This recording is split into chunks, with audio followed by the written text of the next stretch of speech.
Item 3 de pista e trilha. Aferir seu braço duplo, conhecer as medidas do seu corpo e aplicá-las em avaliações e medições. Você precisa andar 100 metros de várias formas diferentes. Primeiro você tem que andar num espaço normal, numa área normal, 3 vezes. Depois correndo num espaço normal, 3 vezes. Depois andando no espaço meio com alguns relevos, 3 vezes. Depois correndo no espaço de relevo 3 vezes. Eu peguei o espaço daqui de perto de casa, tem uma praia, né? E tem uma calçadinha. E a calçadinha, ela é separada, tipo, de 100 em 100 metros, tem uma placa. E eu fui indo voltando em 2 placas. Uma placa de 100 metros pra 200. E voltando. Na verdade, acho que foi de 200 pra 300. E daí, por que você tem que fazer 3 vezes? Porque você tem que fazer uma média. Então, assim, no meu passo duplo, como faz o passo duplo? O passo duplo é você, tipo, vai andando. A direita conta um passo, a esquerda não conta. Na direita conta 2 passos, a esquerda não conta, 3, 4, e assim vai. Então, tipo, se a gente for falar andando em 100 metros, eu dou 9, 9, 18, vai 1, 7, 7, 14, 158 passos. 158 passos. E no passo duplo, que é mais fácil de contar, porque você, em vez de contar 158 passos, você conta só 79, que é muito mais fácil. E daí, enfim, andando, a gente tem uma média de 78.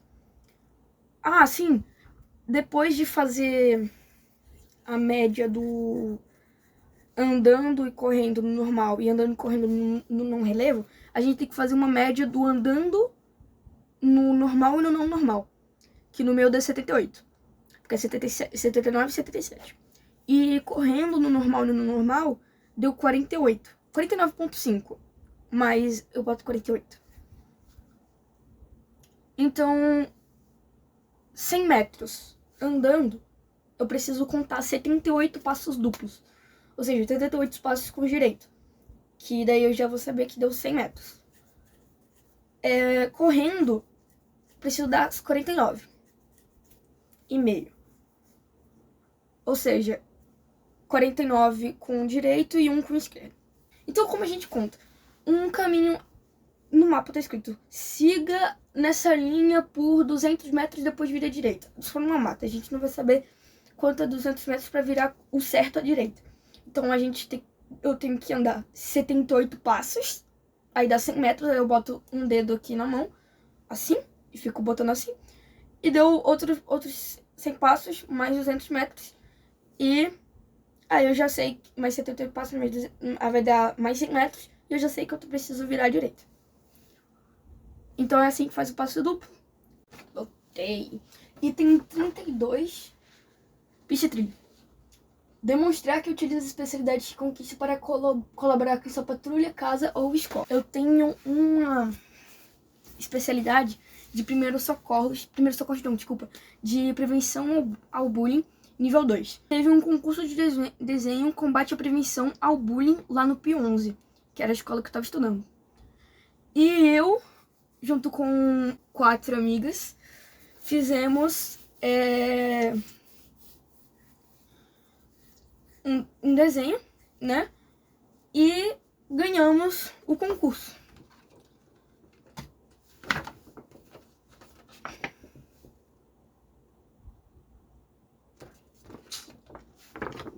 Meu nome tá um pouco errado, tá com um N só, mas tudo bem, a gente releva. Então é isso. Sempre alerta, vamos para o item 35 de pista e trilha, confeccionar um instrumento musical com sucata. O instrumento musical que eu vou confeccionar aqui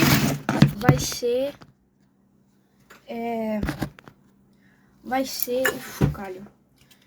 Então, a primeira coisa que eu vou estar fazendo é cobrir toda essa lata com fita crepe para poder pintar. Pronto, passei uma camada de fita. Você pode ver que não dá pra ver, mas esse vai ser o papel da tinta. Algumas vezes dá umas falhazinhas, mas tudo bem. Agora a gente vai pintar.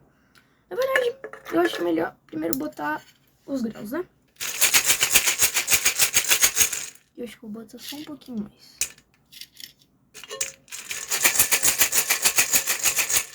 Tá perfeito. E agora a gente tem que tampar. Você pode tampar com vários tipos de fita. Eu recomendo tampar com aquelas fitas pretas, que elas são mais resistentes. Mas essa aqui, eu vou estar utilizando essa aqui mesmo. Então, vamos botar. Pronto, passei algumas camadas e agora eu acho que tá bem seguro.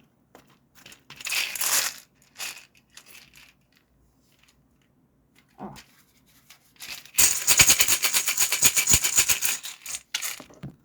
Agora, a pintura. Passei uma camada já, você pode ver a diferença, né? Mas eu acho que vai precisar de uma segunda camada. Olha a diferença. Esse aqui é o branco e esse aqui é o branco da fita crepe. Ele é meio amarelado, né? Você pode ver. Agora é só esperar secar. Já secou. Coisa linda. Mais ou menos. Mais ou menos. Mas você já pode fazer a segunda camada. Pronto, já passei outra camada e acho que não vai precisar mais não.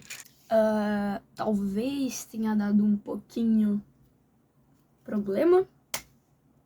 Mas deu tudo certo. Agora a gente vai pintar.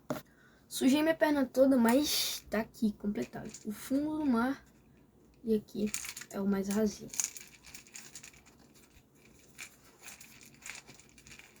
Agora, escrever meu nome, né? L. Rabai.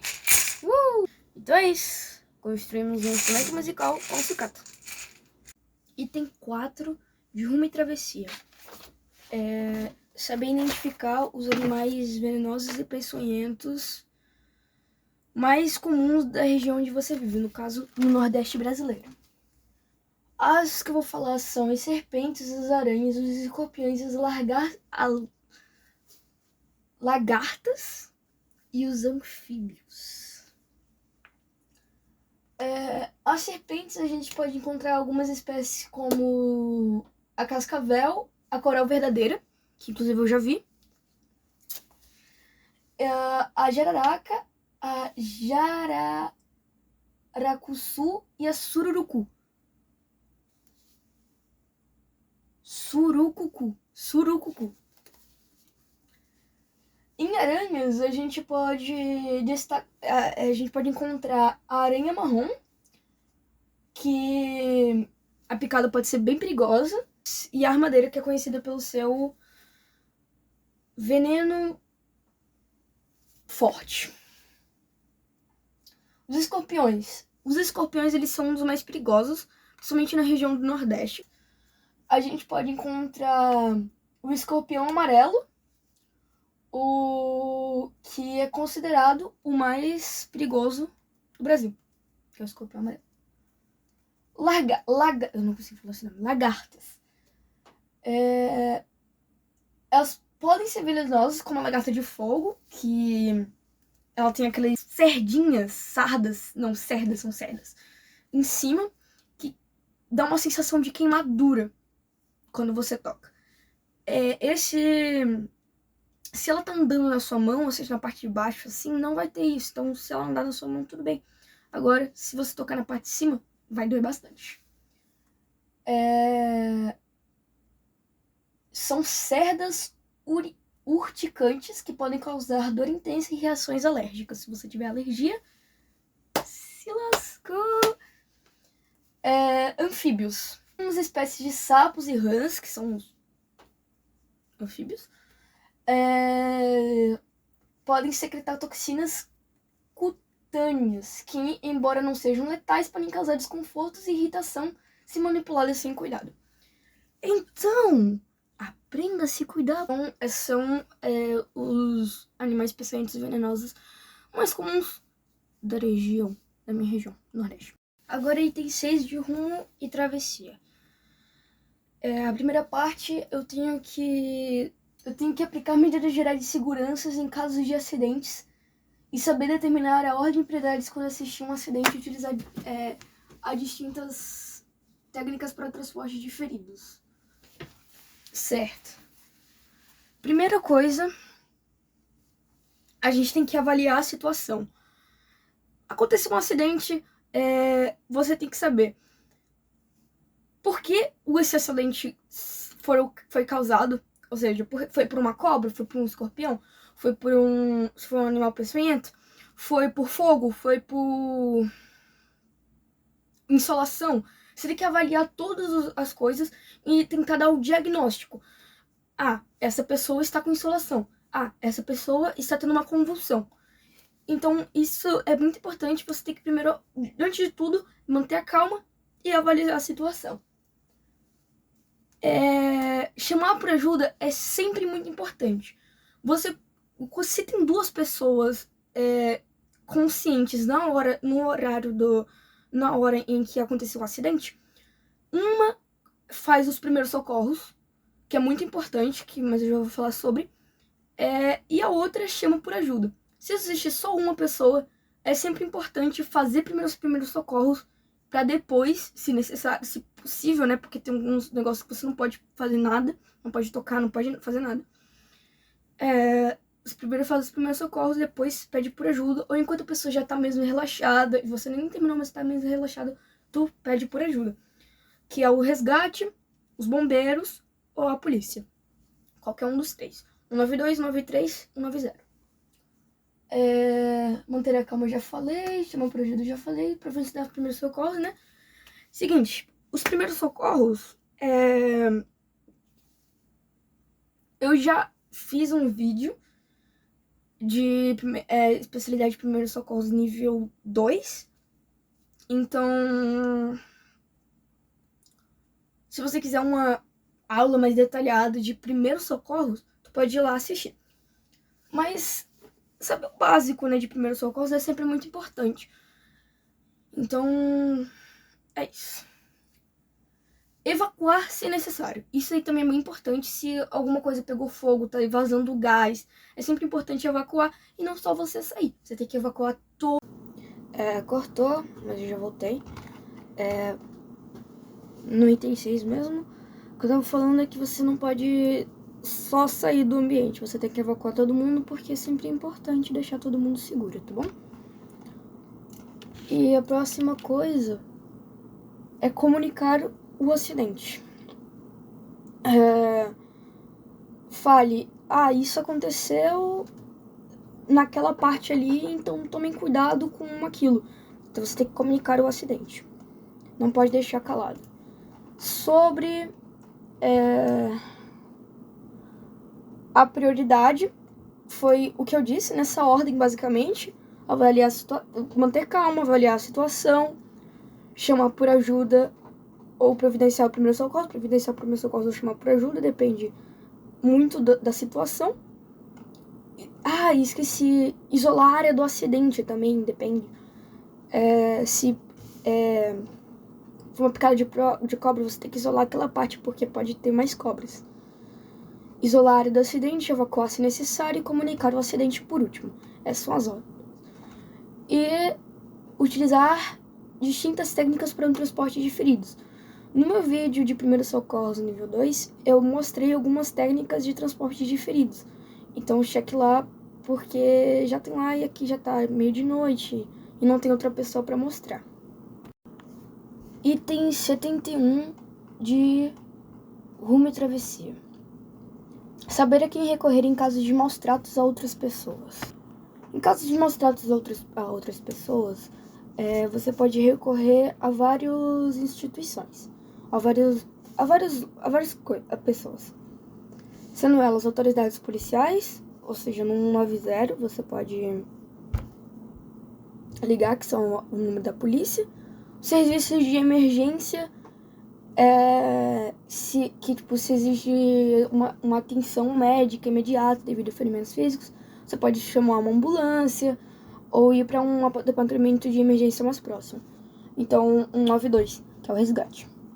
Serviços sociais também,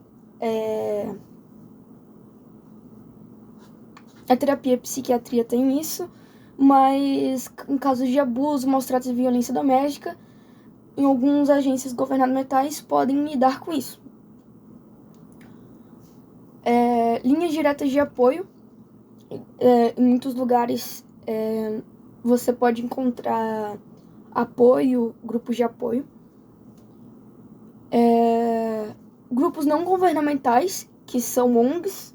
Existem algumas ONGs que trabalham com vítimas de abusos e maus tratos. Profissionais de saúde, como médicos, enfermeiros e outros profissionais de saúde, podem ter recursos importantes para vítimas de maus tratos. E conselheiros e terapeutas. Como eu já disse, psiquiatria, terapia, tudo isso é bem importante. Item 83 de Rumo e Travessia. Saber as diferenças entre o poder legislativo, executivo e o judiciário. O poder legislativo. O poder legislativo é responsável pela criação e aprovação das leis. Ele é geralmente composto por um parlamento, congresso ou assembleia legislativa. O poder executivo é responsável pela implementação e execução das leis. É liderado por um chefe de Estado, como presidente ou monarca, e geralmente inclui ministros, secretários e outros funcionários designados. E poder judiciário. O poder judiciário é responsável pela interpretação e aplicação das leis. É composto por tribunais e juízes que atuam de forma independente do poder legislativo e executivo. Então, resumindo, legislativo cria e aprova as leis. Executivo implementa e executa as leis. Judiciário interpreta e aplica as leis. Eu tô com dor.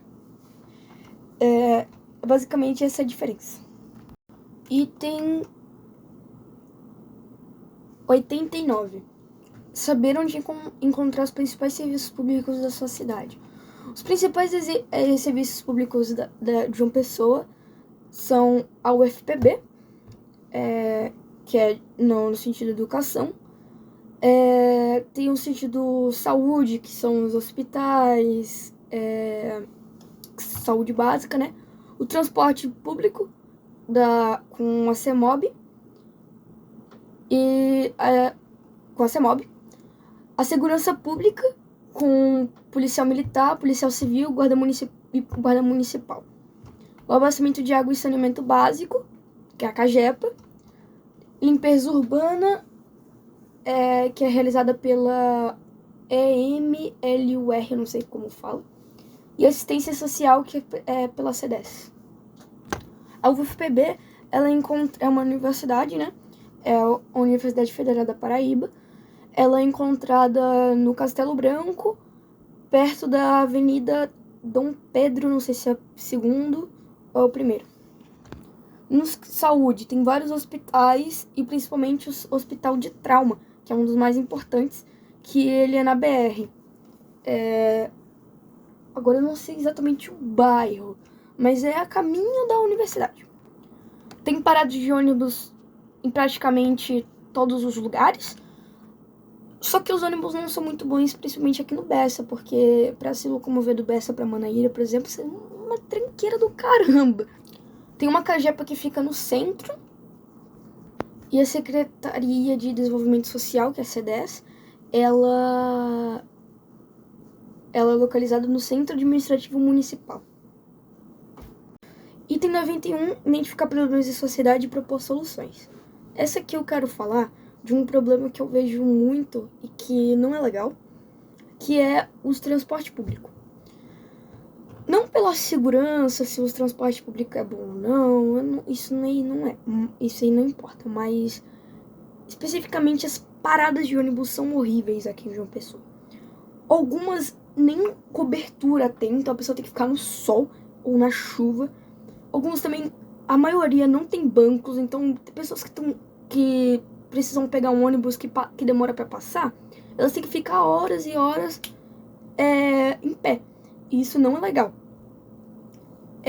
Outra coisa, não tem a menor segurança dos lugares, então tem que, as pessoas, se estiver de noite, por exemplo, num lugar mais vazio, elas não vão ter nenhuma segurança e qualquer pessoa pode chegar lá e fazer qualquer mal, né? Então, esse é um problema da minha cidade, um problema aqui de João Pessoa, que eu percebi. E a minha solução é a seguinte. Eu sei que é meio difícil botar câmeras em todos os pontos os paradas de ônibus, Mas pelo menos nas mais remotas, nas mais vazias, seria legal botar câmeras de segurança, porque as pessoas podem fazer algo e não receberem nenhuma punição. Outra solução é você botar cobertura e assento em todas as paradas de ônibus. E também, se possível, deixar as paradas de ônibus em lugares melhores, porque tem algumas paradas de ônibus que são, tipo, na esquina, só dá pra ver a placa e nem dá pra perceber que aquilo ali é realmente uma parada de ônibus. Então, acho que isso seria uma solução para esse problema. Então é isso, eu vou falar sobre esse problema, que é o problema que eu mais percebo, que é o que eu tenho mais...